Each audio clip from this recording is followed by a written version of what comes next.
Nat Philbrook's here with us tonight. Nat, thank you very much for coming, and Melissa being here. I just want you to know, when I quote you here, I've got a few of your words. In the book, Diana, that I wrote, I pulled some passages, and I want to read a little essay.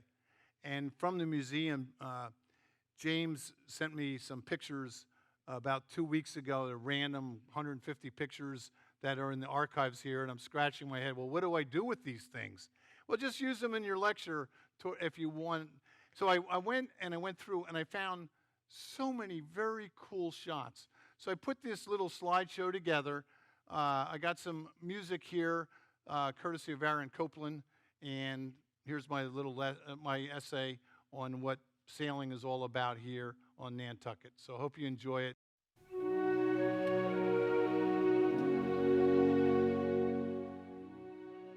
All right, you can see the Dauntless there with the big star taking people out for rides. How lucky that these historic images presented by the Nantucket Historical Association are available to us so we might understand what took place on this windswept island long before any of our time. And these pictures are on display now and inspired me to write a few thoughts. The history of Nantucket really dates back to the last ice age, and more recently, let's just say the last 400 years, the island has evolved into a special place that can be described as romantic, exotic, mysterious, dangerous, beautiful, dynamic, entrepreneurial, remote, and private. The pace of life seems slower here today, but the foundations built by many of the early visitors set the stage for one of the best places to live and visit in the United States, at least in the summertime. It seems like a miracle that this island even exists. We have the Ice Age to thank for the formation of this one-time terminal moraine. It's possible that Norsemen visited here in the 10th century, and there were indigenous peoples here when the first explorers arrived in 1641. The common reference to the Great Lady simply refers to the fog that surrounds the island. The whaling industry in this museum was huge at one time, but gave way to more efficient geography and oil from other places. In 1880s, as you saw earlier, Dauntless, with the big star in its mainsail, took tourists from the town to the beaches. Nice marketing. Sailing as a pastime grew along the East Coast and the Great Lakes about a decade after the Civil War. The New York Yacht Club even built a station here in 1905.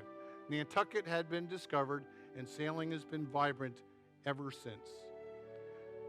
The great sailor and best-selling author, and my friend Nat Philbrook, who will be presenting here next month, told me, quote, "There's a power of place that is underestimated by many people. I think it's a combination of historic forces and spiritual forces, and there is an aura about any place with a deep history. Nantucket is one of those places. When you walk the streets or sail into the harbor, you are seeing a profile of a town with historic buildings. This is a place that has roots to the past. There is an aura that makes sailing special here." During the great growth of America, Nantucket leaders took a cautious approach about development, and as I see, there's still a strong culture to protect the island. I'd add that over my long sailing career, I can't think of any place in America that offers the great sailing conditions that you'll find in Nantucket in the summertime.